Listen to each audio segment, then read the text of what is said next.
everybody. Barry, it seems like the accolades and attention that Chase Brown's getting are well deserved, but is there a case that Tommy DeVito is being underappreciated? Well, he's not inside the walls, I can promise you that, of our building. I mean, the way he's operated, the way he's playing at a really high level has afforded us to be, I would say, extremely balanced in what we're doing and efficient in what we're doing offensively. So I can't say enough again about how he's playing and he's seeing things and just how he's leading our offense. He's a really nice compliment, as a unit to what we're doing in the running game. What's making him so efficient and avoiding incompletions and interceptions? Well, I mean, obviously, some of it is the design of, and I'm not saying that's from my perspective, like I'm designing them. Just like some of it is, it's a lot of quick and intermediate things that are, generally speaking, no matter what scheme you're in, are higher percentage. But his precision and decision making, and when he takes those and when he doesn't. And he's just been spot on. And so, and obviously we're catching the ball. Casey made an incredible catch the other day on a big play that kept our drive going, or not kept our drive going, but gave us a first down on 2nd and 8. And so it's a little bit of everything. Guys catching the ball, running the right route with detail and good fundamentals, and then Tommy just delivering the ball in time has really been a good recipe for us to get the ball out of our hand quickly and be efficient in the passing game. You guys dominated time possession in the second half. It's 34 minutes plus in the fourth quarter. How is that by design? Like how do you do that? How do you balance that with school? Yeah, well, that's a good question. Well, the truth is, I mean, I think this is right. It's the 5th or 6th game that we played that really in the fourth quarter, the entirety of the fourth quarter is kind of like 4-minute offense. If not some of that late in the third quarter. To where as well as our defense has been playing and the game's really under control, it's more than a two-sport game. I look back at Wyoming was like that, Virginia was like that, Chattanooga was like that, Wisconsin was like that, Minnesota was like that, and then the other day was like that. So we've had several games that, that we were fully in control of the game because of the way that we had played through the course of the game on all phases, and we get into the fourth quarter and really you're just you go into the mode of treating it like 4-minute offense, like you're going to grind it out and try to get a few first downs, make the clock run, make them use timeouts, flip the field on punts. And so it's a fine line to balance between, to stay aggressive and stay in your normal operating mode of your offense or the ultimate goal is to win the game. And that's my job as the offensive coordinator to do what's best in our best interest to win those games. And I think all those games have kind of played out similarly in the fact that, we were in such control of the game in the fourth quarter. We were afforded to get in that 4-minute mode. That's a good thing because at the end of those games, we've won all of them. And so completely comfortable with that. I think that's the right way to approach it. And it's a good thing. I've been in games where you've been in 2-minute mode in the fourth quarter. Been some down score, 2 or 3 scores and trying to scramble to make up. So I think it's been a great formula for us. Yeah. Yeah, for sure you do. I think part of it is we've maybe worn some people down too on the other side, and they may understand the game's in control. But the other day we made some nice first downs in that situation, a couple of them through passing. But obviously I think that's when our running game has taken over some in the fourth quarter. We haven't been perfect in that regard, but we've sustained some drives and taken some time off the clock and flipped the field and made some first downs and kicked a few field goals in those situations. Coach, tomorrow night, college football playoff rankings are coming out. Illinois has never been in there, so it looks like you will be this year. What are that being the staff to the players? Who do you think will be the guys? Yeah, I think it's probably similar to the way the ranking was a few weeks ago when that was the first time that had been ranked in a while. And I think it's something that we're all proud of. We also and it's been something that's been earned, through the course of the way we played as a team through the season. But I think we all understand too that even though it's a really nice honor to be recognized for a program, it helps. It's positive in recruiting, it's positive in branding and all those things. But ultimately, we all desire more, and we know that if we put our best foot forward each week, then have an opportunity to win a game, then that just strengthens those things. And so, but nonetheless, I think everybody will be excited if that comes true. Will you tune in? Will it be an appointment TV for you tomorrow? No, it will not be. My TV will be watching Michigan State film, and I'm sure we'll probably find out through, like you do on all other things that happen in this world, through social media or a text chain, you find out some information like that. But I think we'll be focused on watching Michigan State film and not that broadcast. How do you evaluate how you guys were in the red zone Saturday, and especially right before that first half when you're able to get those 2 scores? Yeah, I think those were really critical. Obviously, that turned the game, in my opinion, the turnover that we got, the interception return that Sydney did to get us on 1st and goal on the 11. And, I was real pleased with, obviously, that first play. Man, that was one of the more fun, moments from an offensive standpoint. That first play, that run that we made for 10 yards, our line, our surge was incredible. And I really saw Chase hit a different gear. And when he just kind of decided to commit to get in there and get us on 1st and goal, and then popped it in the next time. And then more importantly than that, or as importantly, is, the drive right before halftime, it kind of turned into like a controlled 2-minute drive. We were trying to be quick. That's one of the advantages of a no-huddle offense, I think, is in those situations you don't have to.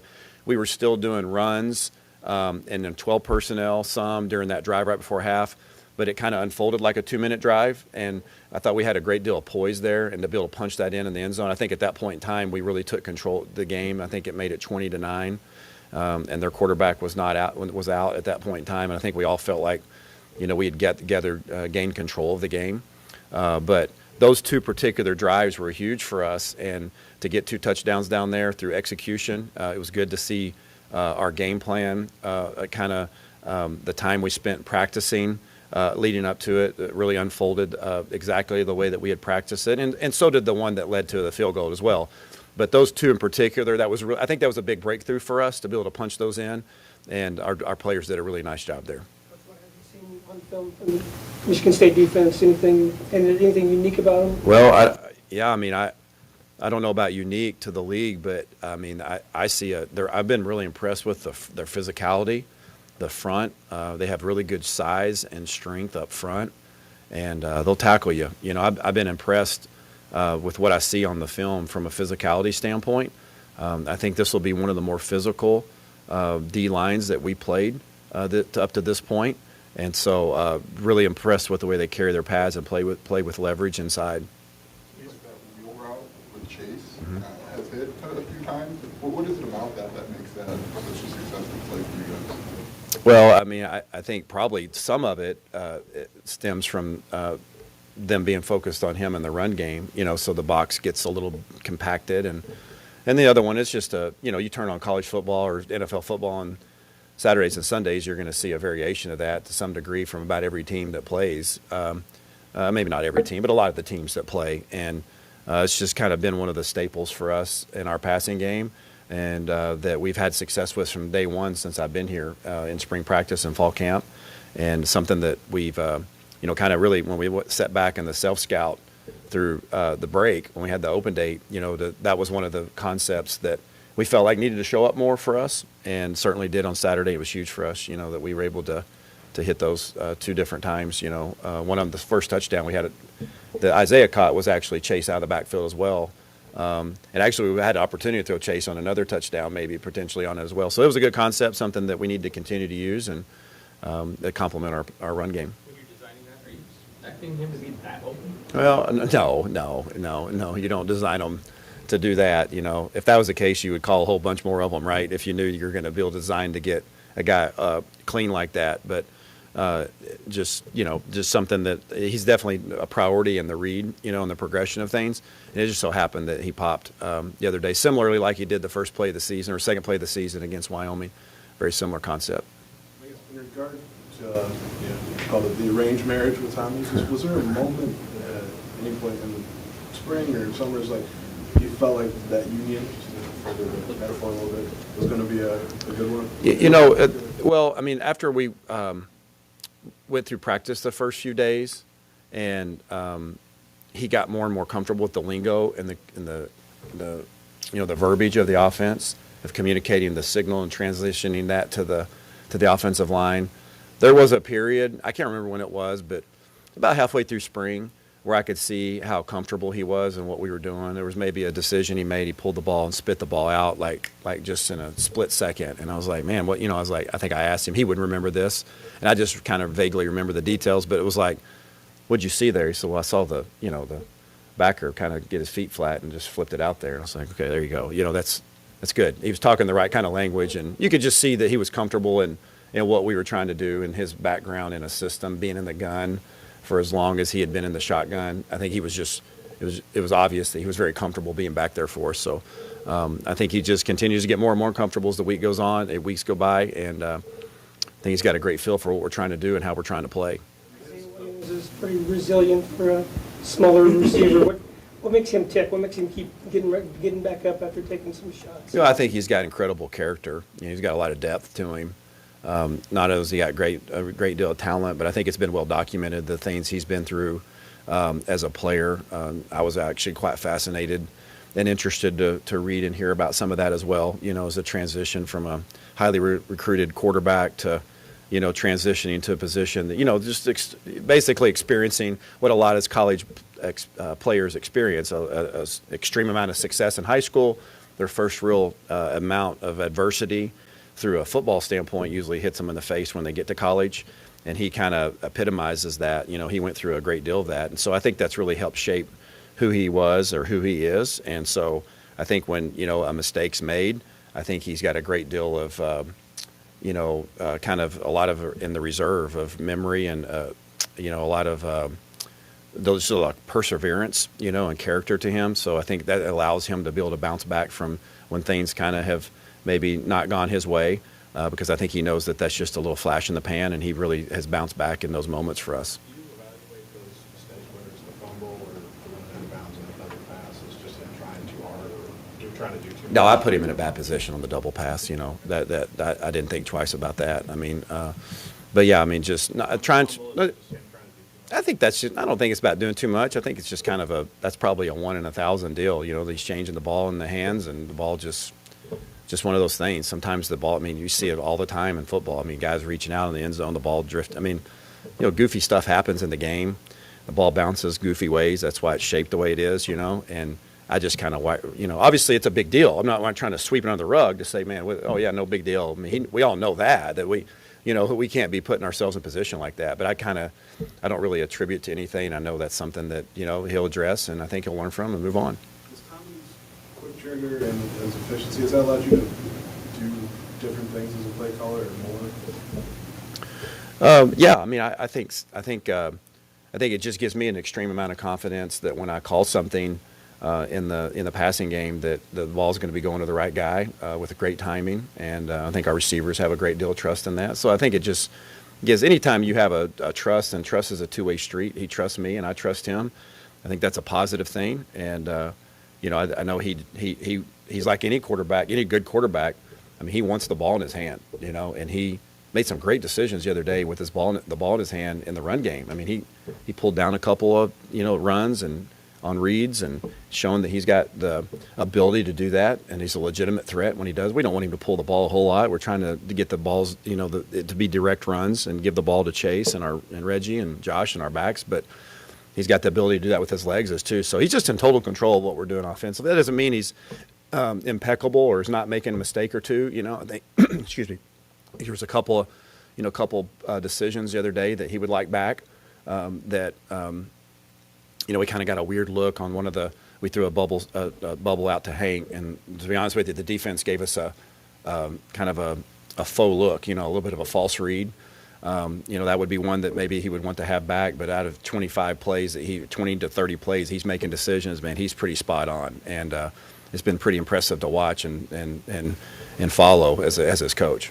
I mean, I guess when you add a transfer quarterback that you expect maybe you'll start and lead the team is for something like this to happen, but for Tommy to be, as you say, like in total control, I mean, is this maybe more than your anticipation? Well, I mean, I would say that he's probably exceeding, meeting and then exceeding expectations. I didn't really have any, with him. We wanted to add another, part of it was been well documented. That was done before I got here, but 100% would recruit him myself if I had the opportunity to do it.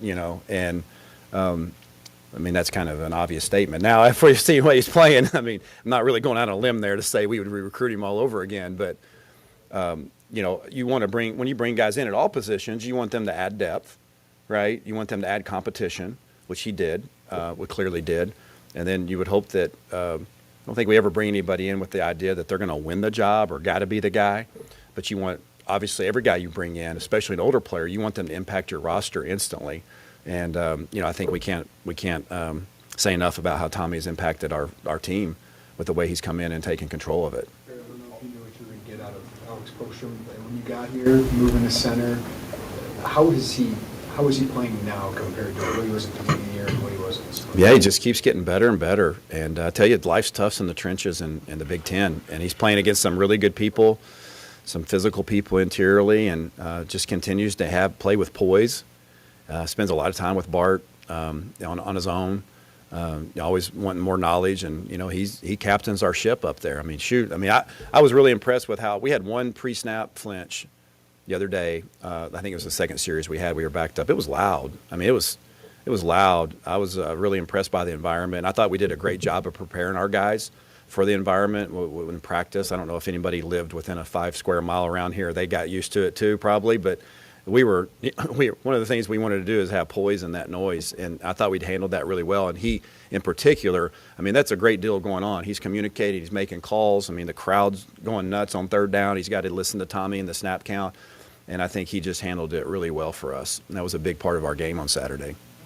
I know we talk a lot about Tommy's demeanor, but when you get into these games and you race for a division or you're on the road in tough environments, but what's the value or importance of having a guy who you said he never really gets scared? I think he's right. I think he's right. I think he likes going on the road. I mean, he was excited about the opportunity to go in the environment. He's more excited about being back home. I mean, I know he even talked about that yesterday. Our players are excited to be back here, and with the momentum that's been created and the buzz, I think they all feel that and are excited to put together a good work week to be able to come, play in front of our people. But yeah, I mean, him in particular. I mean, he's tough.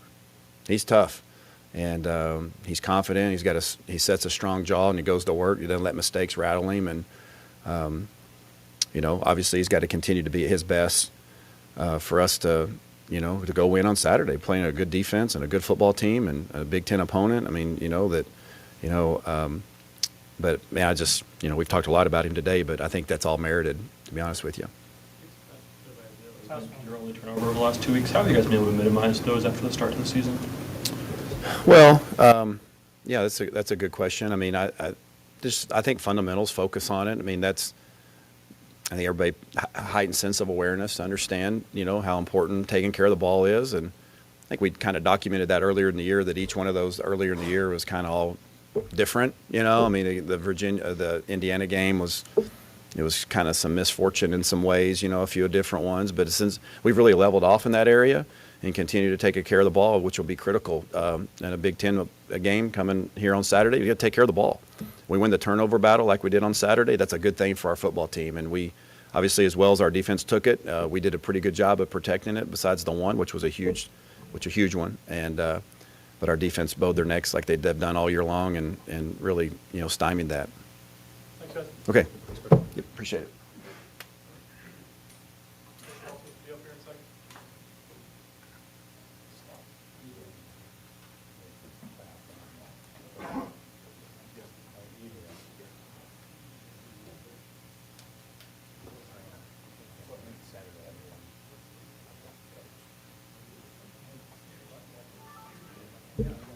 What's going on? How's everybody doing? Coach, what's some challenges that the Michigan State offense are going to give you? I think a lot of challenges. They're a well-coached, highly efficient offense. We got a veteran quarterback. That understands the scheme.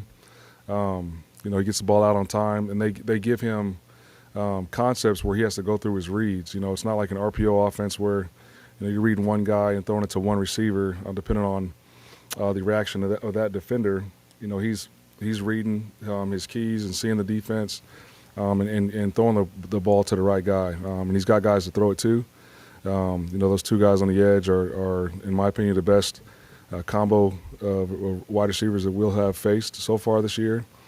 Number 0 is a big, tall, 6'4", athletic. Obviously he's got basketball background and some basketball skills, so he understands how to high point the football and has great body control in the air. And number 1 is electric. Their O-line, I think this is the best offensive line that we'll have faced to date, just with the way they play with each other. The combo blocks, the way they cut off the backside, of runs.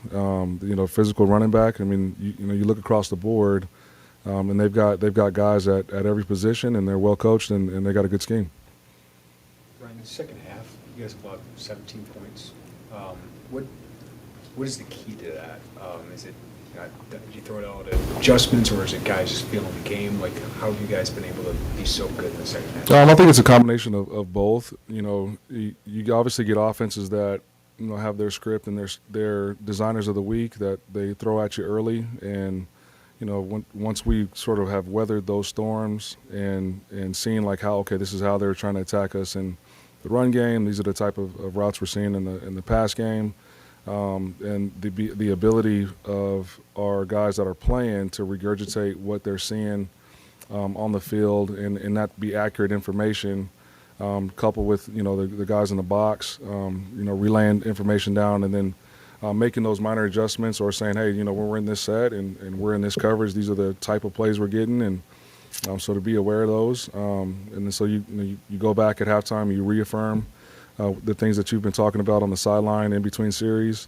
And then, our guys go out and they recognize and have recall and then go execute in the second half. I think that has been huge for us. It's been very beneficial. And like I've been saying all year, this is the best, program in terms of communication and identifying, accurate information in game that I've been around. Halftime adjustments are overrated. Like, is that no? Those are real. Yeah, no, halftime adjustments are real. And then obviously those are all for naught if the guys that are playing don't recognize sets, recognize motions, recognize down and distance, and are able to recall from things that have happened earlier in the game. On the field, how much does that, change your ability to do that and communicate to them when you're talking to them during a game?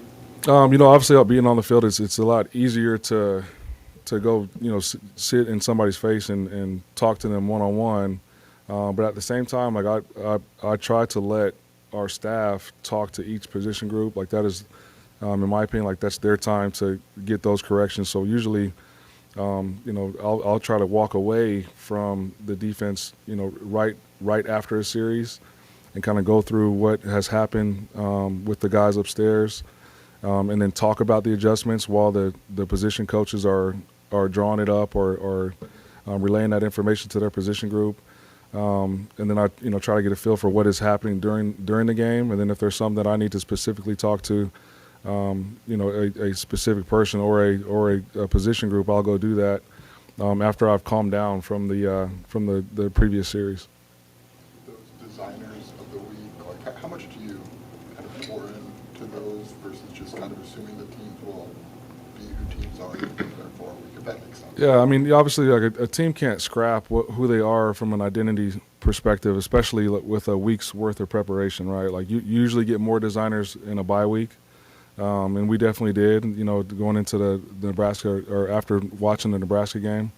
And so, you try to, those designers, you got to weather those storms and really rely on your reads, your keys, your assignment to be able to stop those things, right? Like, obviously, if I'm an offensive coordinator and I've got these 3 or 4 design plays, those are design plays for a reason, right? They have obviously identified something that they feel like is a hole in what we have structurally, and so for us, it's being able to weather those storms and then come up with answers if they are problems, right? And sometimes they're not problems, but if they are problems, definitely being able to adjust and get that information relayed to our guys on the sideline is huge. And what has allowed that to happen and allowed that communication to be so effective is the fact that our offense has been on the field for long periods of time. And so you have time to get information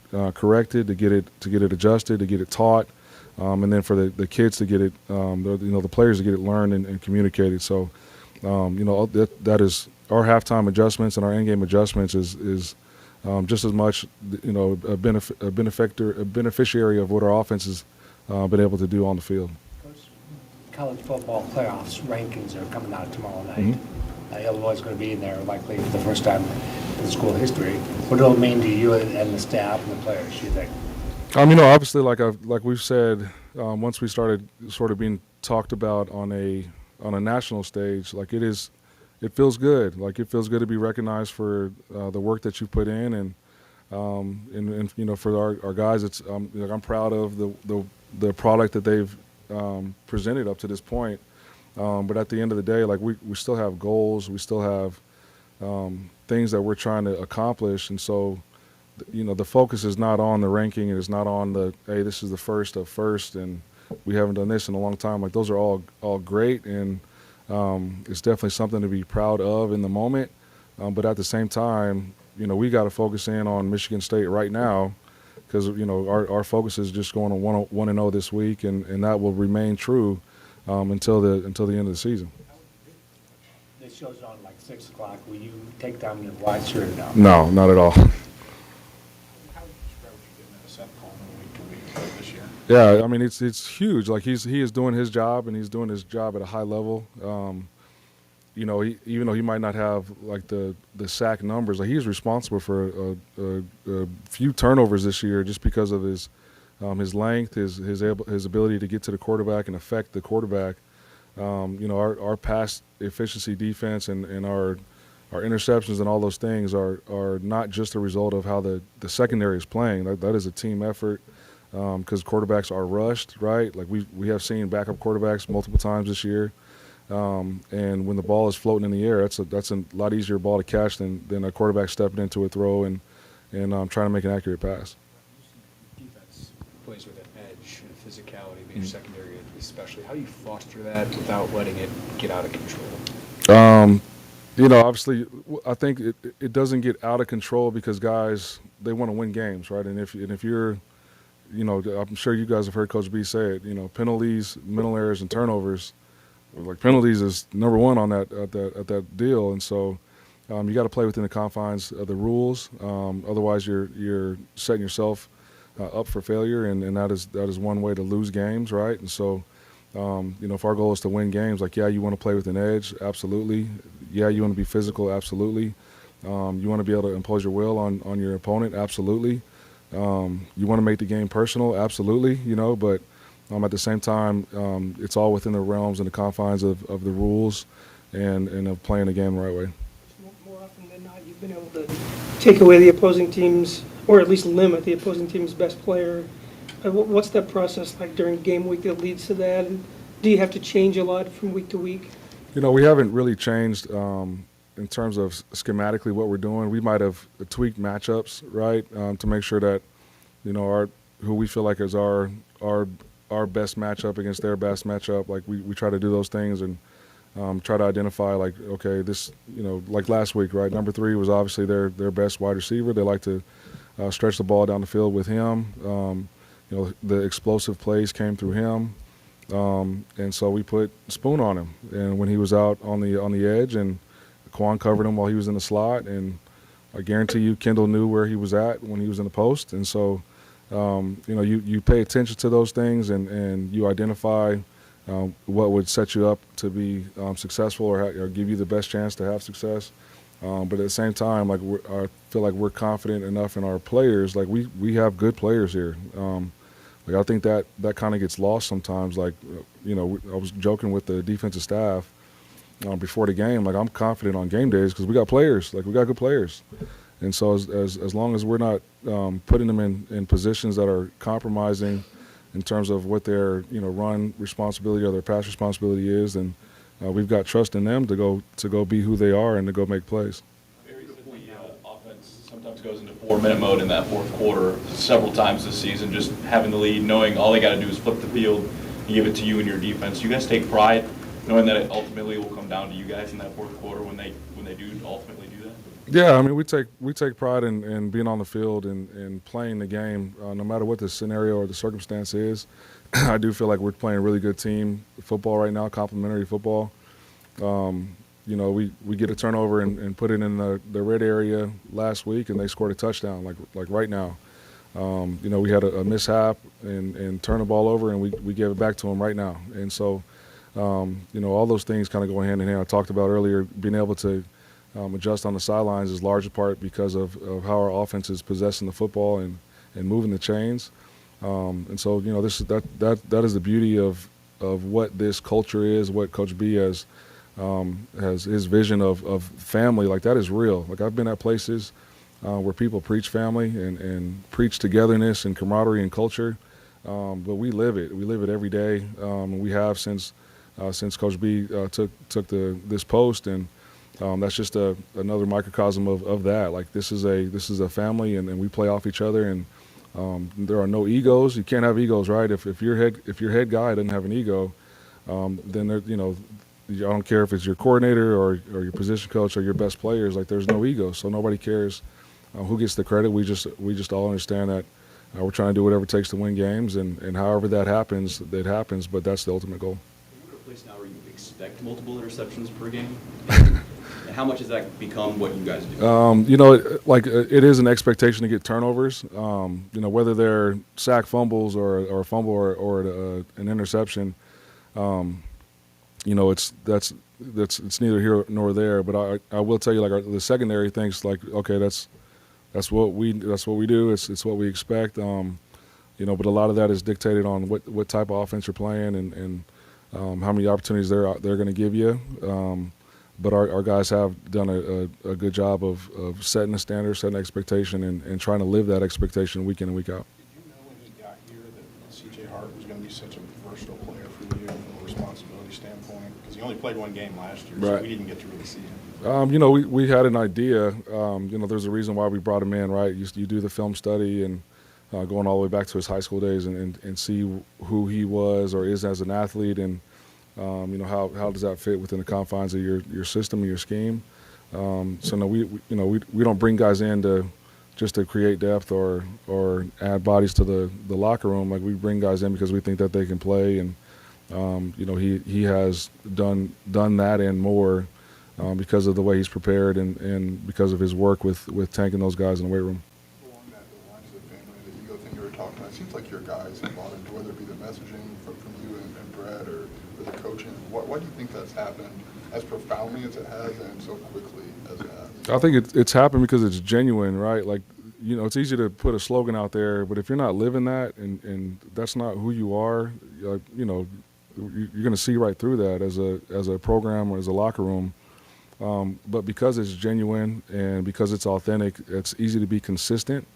And I think consistency, it builds trust, it builds belief, and so I think that's why there's been such a buy-in, and it's so tangible. Like, you can feel the culture, you can feel the family aspect, and I think that's because it's genuine, it's authentic, and it's consistent. Second quarter against Nebraska, Sidney Brown tried to cut down that route, led to the Nebraska touchdown, but he was able to respond the rest of the game, have 2 interceptions. What does that say to you for his ability to respond like he did? It says to me that he's grown. You know what I mean? Like, Sid will tell you this. A year ago, we might have lost him for the whole game. He's so competitive. He's so hard on himself. He's such a perfectionist. When things don't go his way in the past, like, that could have affected the next play. It could have affected the next series. It could have affected the entire game. And so, was he upset on the sideline? Like, absolutely. Like, that was one of the times where I couldn't go walk down and sort of gather myself on the sideline. Like, I had to go and talk to Sidney, and it's because he holds such a high standard of himself, and he realized he let one get away there.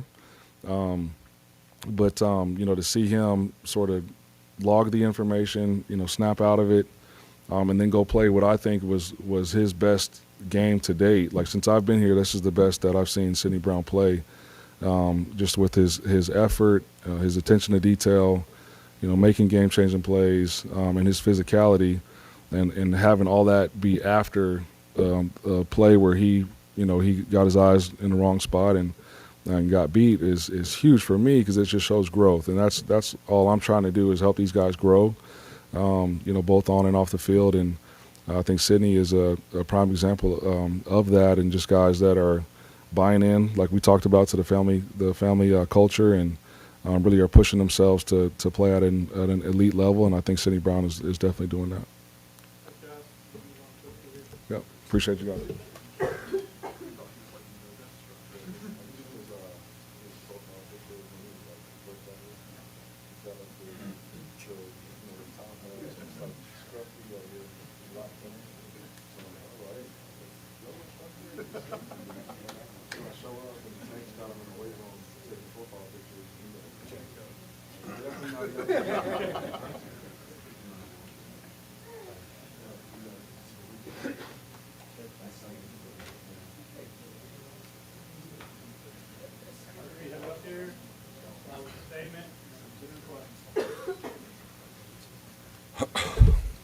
First, start with the important stuff.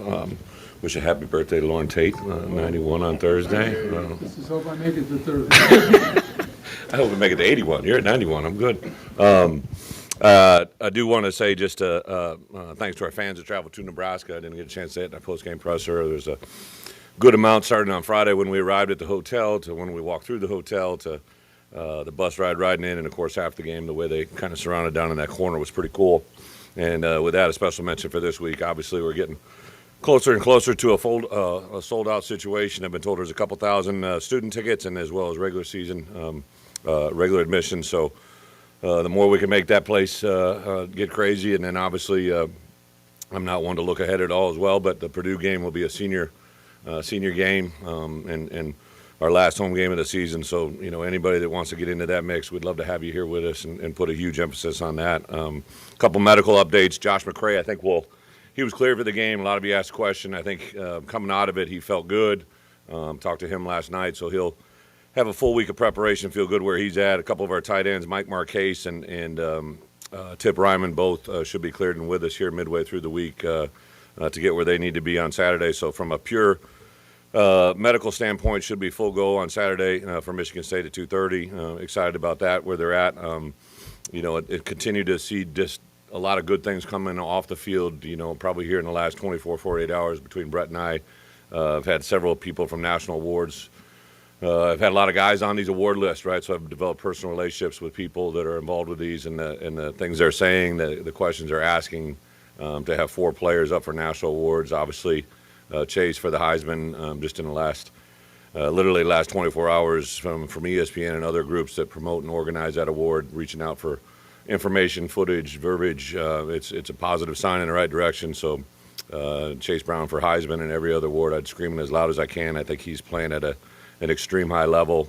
And then last week at this press conference, I talked about Spoon being announced as a finalist of 12 for the Thorpe and the way he's playing against the competition he just played against, to have a matchup contest, him and Quan kind of to double share against Palmer was really something to watch on Saturday, but really special to watch Sunday on film. Spoon is playing at an extreme high level, and then to have Johnny Newton continue to do what he's doing. I think this week the Bednarik Award comes out, and I think that have that those two guys should be on that top 20 list. I hope that comes out in favor of those two guys on the same team playing at an extreme high level, and then Palcho as well to have the recognition with the starts, but also to be on the Outland Trophy watch list is really cool to have 4 players in that position. So our guys will continue to focus on their job. There's nothing we can do about anybody else except for the ones that we have and the ones that we coach. Really excited to play Michigan State, obviously a team that's had some transition this year from their season a year ago, but the games, they've been in the games here as of late, especially Michigan last week. That was a hard-fought game. I know it got a little bit skewed at the end, but 2 teams battling it out. Got a tremendous amount of respect for what they've done. I think the fact that, to go through the success they had last year and to have the battles that they're going through this year, I'm sure at the end here is going to get one of the toughest competitions we've had here in our stadium. So need everybody there to support us. A lot of really good players, a lot of good coaches, and excited about the opportunity for Saturday. So with that, open up for questions. Really dominated in the second halves this year, time of possession, points. What do you credit that towards? I give a lot of credit to our strength and conditioning department. Tank and I sat down before the summer even started, and made a pretty, I think, big decision to really increase the running, the overall conditioning, speed. Our players talked about it all summer. Every time I got around them, Mr. Spoon being one in point, he's like, "Coach, this is getting a little bit silly. You got to have a talk with Coach Wright." And I distinctly remember that day, and I think about the rewards of that now. Tank and I meet on a weekly basis. Kind of a fun day today. Actually, yesterday on Sunday, we started an 8-week conditioning phase for a development roster the summer is usually when you have your most gains. So one of the things we do in our program is we actually have 2 summers. The other one starts in January. It's a little bit different, right? They go through an 8-week training program before we start spring ball. But this year, because we're afforded the luxury of playing in postseason competition, we added a 3rd summer into our calendar. So we started yesterday with an 8-week training program that takes our focus on our Devo guys, on a heavy emphasis on developmental lifts on Sunday, Wednesday, and Friday, specifically after our 2 practice days on Tuesday and Wednesday, so they can really focus on physical development in the weight room. We might ask guys to add 15 pounds. We might ask guys to lose 5 pounds or 15 pounds.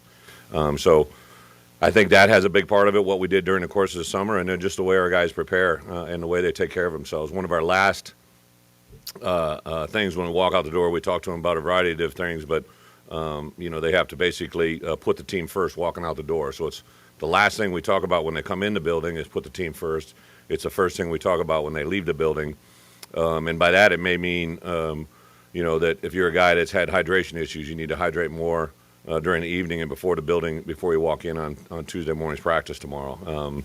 It may mean that you may get 2 more hours of sleep rather than 2 more hours of video games in the evening. I think our guys are wired into what we do today not only affects what we do on Saturday against Michigan State, but hopefully will have the same effect when we play Michigan and Northwestern at the end of the year. So a huge awareness factor by our guys, I think, to take better care of themselves because they're playing well in the second half for sure. When you get a comfortable lead, you've been able to kill the clock on the opponents.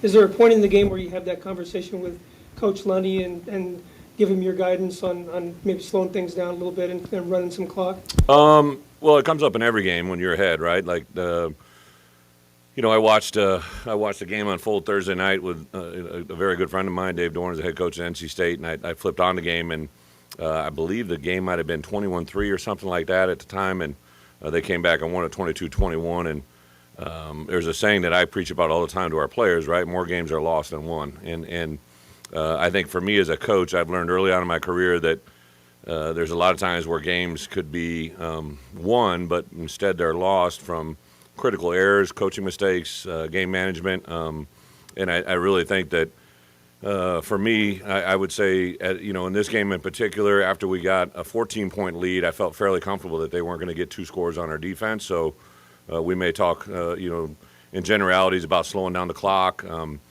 Barry is so intent and so directional in his play calling and his management of the clock. We've seen that all year. Tommy's really become engaged with it. I did have Tommy in a meeting yesterday, and I said, listen, at some point you went 20-22. You set an all-time NCAA record in Memorial Stadium for completion percentages, and I know it can get frustrating, but what we need to do in the win in that game was just to make sure that we didn't give them a freebie, give them something that when our defense wasn't on the field. So the recipe against Nebraska might be totally different than it will be against a future opponent or what has been in the past. There probably are some similarities between the way this game ended and kind of the Minnesota game. I felt at the Minnesota game, once we were up a couple scores, I really didn't feel that our defense was going to allow them to do that, and we manipulated our offense that way. So every game's a little bit different. We're statistically where we are offensively. One stat jumped out to me. Bret shared with me that a year ago we were like 124th in completion percentage in the country. This week we're number 1 in the country. I mean, that's 124 spots, right? Like, that doesn't just happen by chance. That's deliberate. Obviously, there's a quarterback involved there, but there's also a play caller. There's all the same receivers, all the same running backs, all the same coaches, other than obviously the offensive coordinator. So a lot of positive things about our offense to get excited about.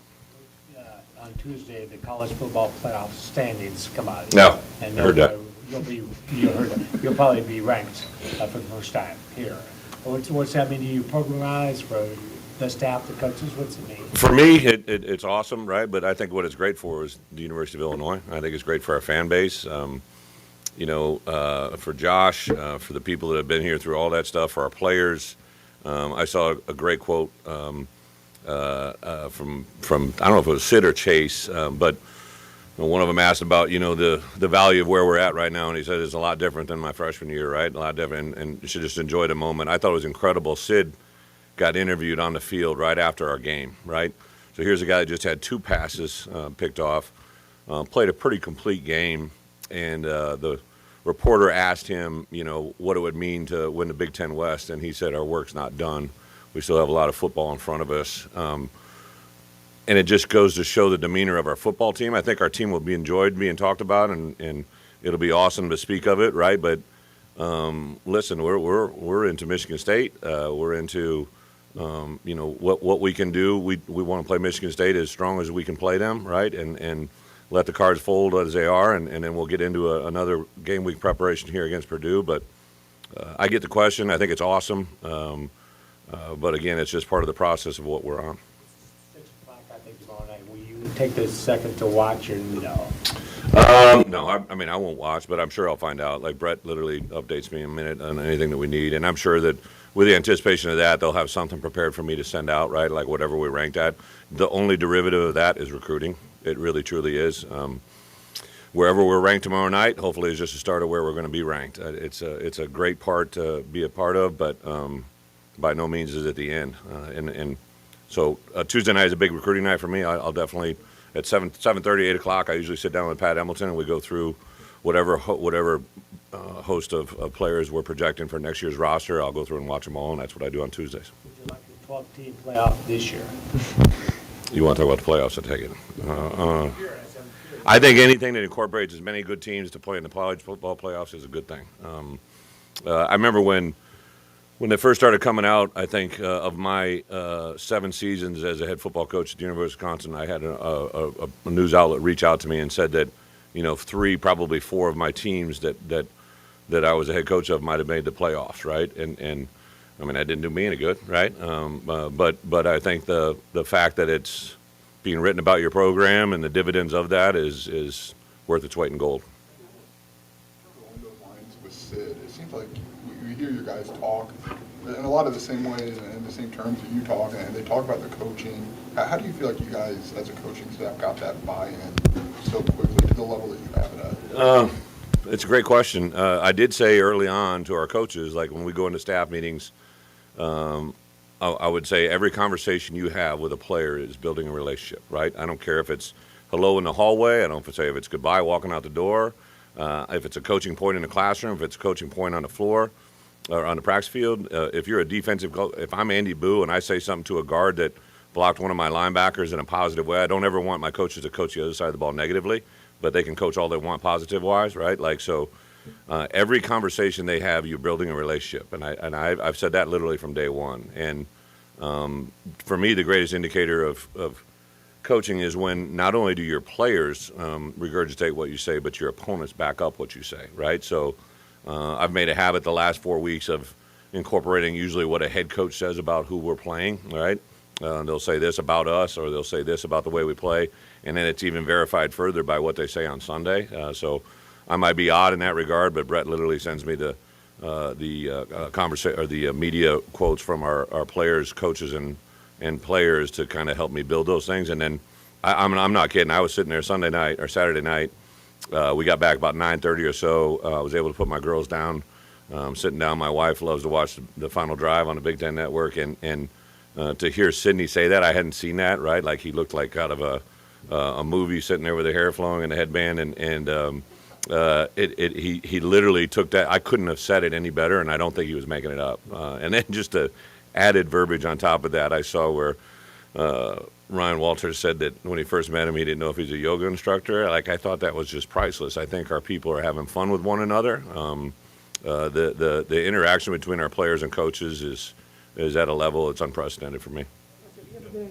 Have you ever been in a situation as a head coach where there were off the field distractions, and how does a coach handle that to make sure it doesn't spill over to game day? Yeah, I don't know. I'm sure I have. I get amnesia once in a while. I remember last week somebody sent me a thing where I said we hadn't played at Nebraska, and I got reprimanded because we played at them. I remember the second game against them that year. I didn't remember the first. But I think when you're in these moments, we can learn from them, right? Like, I literally was not oblivious to the fact of what started to get reported on Saturday night, and I knew it having a huge effect on my team. I know what Coach Tucker stands for, and a tremendous person, and we recruit against those guys. So just kind of a sit back and observe. I think we definitely, as a teaching moment, we go to Michigan in 2 weeks, right? So there's things that I'm filing away right now that I'll bring up that week when that moment comes. But I think we do try to coaches minimize what our outside voices are saying to our players, but the bottom line in today's world, you can't, right? Like I can say and control what's been preached to our players in the building, but what's being said to them outside of it, you got to learn for them. Like it's like literally, it sounds like a silly thing. I mentioned it earlier, but walking out the door, there's 4 things to do when they're walking out the door, right? And one of the last one on walking out is manage the outside, right? So that means like all of those things that are coming at our players that I can't control, they have to handle and manage it, and they do a really good job.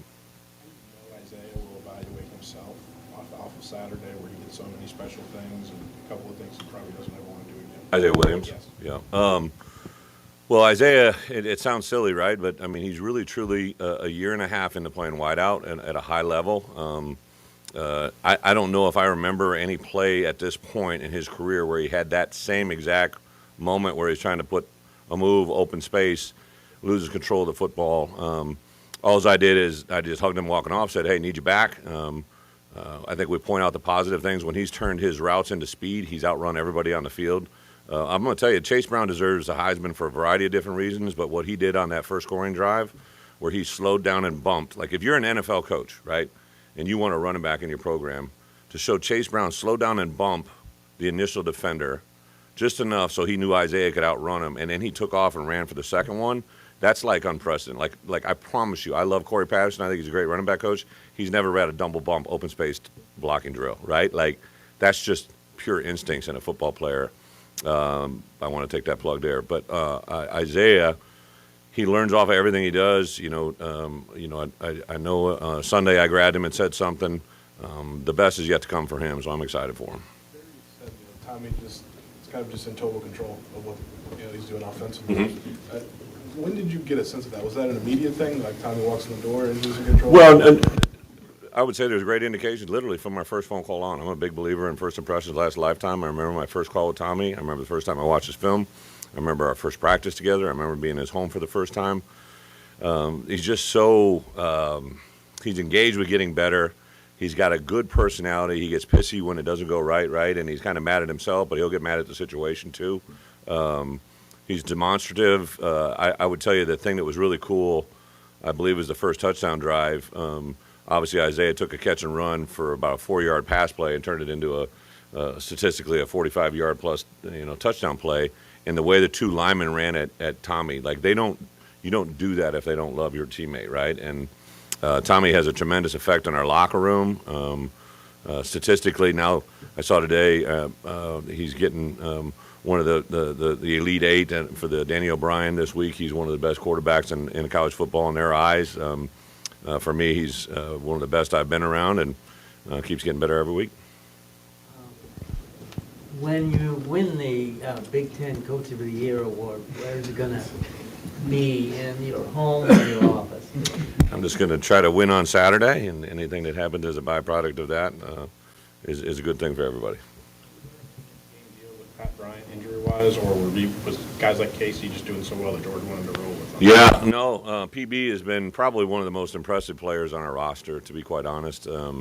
If you look at the very first play of the game, he's in there digging out a block. Like he if you remember the opening play of the season, Pat Bryant is a very unique individual. So I've said this all along, right? Like we inherited some really good players. He was obviously a player coming in that they had recruited. He was signed before I got here, and just was really impressed with his demeanor a year ago. But then George McDonald, the reason I hired George wasn't because he's a former player here. I hired him because I thought he was the best wide receiver coach in the country. And he has continued to show that to me with the numbers they've shown out this year. And Pat is a guy that I saw could take coaching. George is hard to play for, right? He gets after you. He's engaged.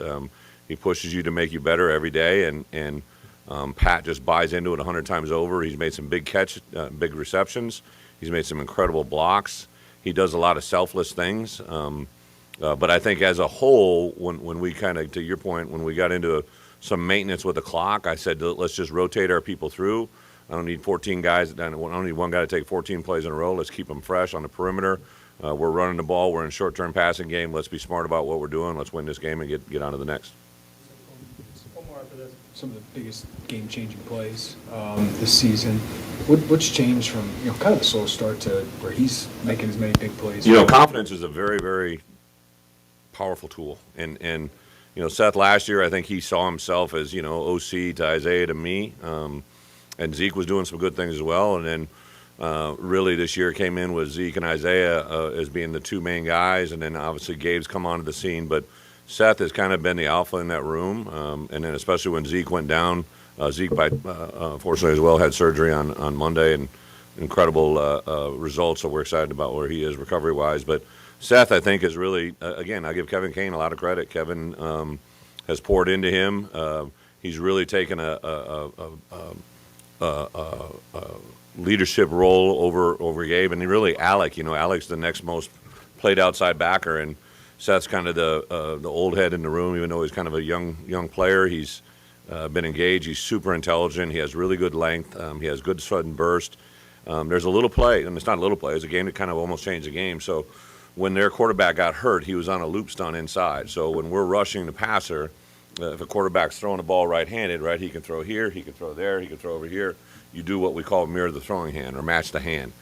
And so when Seth was coming from the inside, outside in over here, he's throwing his right hand, and he shot his left hand, right, which made the ball get deflected. If he shoots his right hand, which you'll see about 50% of the people do, quarterback's just going to throw the ball uninhibited. So there's fundamental football plays in a row there that are just Sidney Brown, right? So the play before that play I'm talking about, Sid got the interception. The play before that, Sid's playing on the edge. This may be descriptive for you guys, but he plays with his edge, and he plays a great extension. He has a cat locked out, and he could fall in or fall out. He just shucks him, makes it a 3-yard tackle for loss, 2-yard tackle for loss, turns it into 3 and 11. Those two back-to-back football fundamental plays could have won the game. And those happen every day out there, right? That's what people don't, I don't know if everybody understands. Like, those games are won by fundamentals, and that's why we win games. Do you get to take the girls trick-or-treating, or, I mean, I know you're kind of busy. We are trick-or-treating today at 4 o'clock in the Smith Center. Am I dressing? So this is a great question. So Sunday morning, my oldest slept till 7:30, which was rare. So she's laying in bed, and then she came to crawl in bed with me and Jen, and my youngest was still asleep. And so I said, "Hey, you excited for Halloween? You hear you're going to come to the office with Daddy?" And we just we did this last year where they come to every office, and she's like, "Yes." And my wife is a big Olivia Newton-John fan, so our daughters are dressed up as Olivia Newton-John, who I'm sure they have no idea who that is. Kind of surprised my wife did, because she's a little younger soul as well. But I said to her, "What are you going to?" And she told me, and then she goes, "Daddy, what are you going to be?" And I'm like, I hadn't prepared for this question, right? I mean, you're ready for your guys' questions, but I wasn't ready for this one. I said, "Well, Daddy doesn't really dress up. I'm at work." And she goes, I'm like, "Who should I be?" And she said, "I think you should be Uncle Mark," which she means is Mark Torsani, who's our chief of staff. And I loved it because Mark is her godfather, and it kind of gave me a moment, because they spend a lot of time with Mark and Tara, and their kids are the same age. And the best was my wife started laughing, I started laughing. I go, "How would I dress like Uncle Mark?" And she didn't have that figured out. She just knew that was the person that I should dress up as. So that's why I rank in my daughter's eyes. I should dress up as our chief of staff. As it goes. Formation. Yeah. Obviously, it's a schematic thing if something goes awry, but Yeah. why? Where did that come from? To kind of That's a great question. So sometimes you see these byproducts are great storylines for you guys that I have no intentions of writing for you, right? But like, I did make a point the week before in Minnesota. We had Isaiah back there. So if you remember our very first game against Wyoming, we were at the end of the game, and I just didn't think we were at this status a year ago. But one of the things I've always believed in is having our best player. That if something happens, if things go sideways, that guy has to make the tackle, right? That's why it's called the victory formation. That's why that person's in that position. So I threw Bailey in at the end of the game, and it was kind of everybody made light of it, and I'd kind of had it in my back burner. We hadn't used in victory formation. I saw Isaiah, so I said, from this point forward, I told my coaches in front of the team, I said, I want our best defensive player to be the dot of the formation. So we put Sid in there. Barry put Sid in there. He checked with me. I said, "Yeah, let's put Sid." Well, Quan took that as a diss against him, so I'm like, "Quan, you can go on the second play," right? And then literally right behind him up comes Kendall Smith. He's like, I'm going. I'm like, "Bro, there's only 2 snaps." And I've been a head coach for a long time. I've never had that same thing. Usually whoever you assign to it, they just went out there. But like, it just, in a microcosm, it did 2 things. First, it put Sid and Chase Brown on the field at the same time, which had never happened, which I thought was really cool. I didn't have intention to do that. but it also showed me a great deal about here's 3 guys that are, as a sign of respect, wanted to be in that position, right? And I'm going to definitely make a play off that for my entire coaching career. And I say this all the time. I learn more from my players than I could possibly learn from anybody else. And those 3 guys just taught me a lot.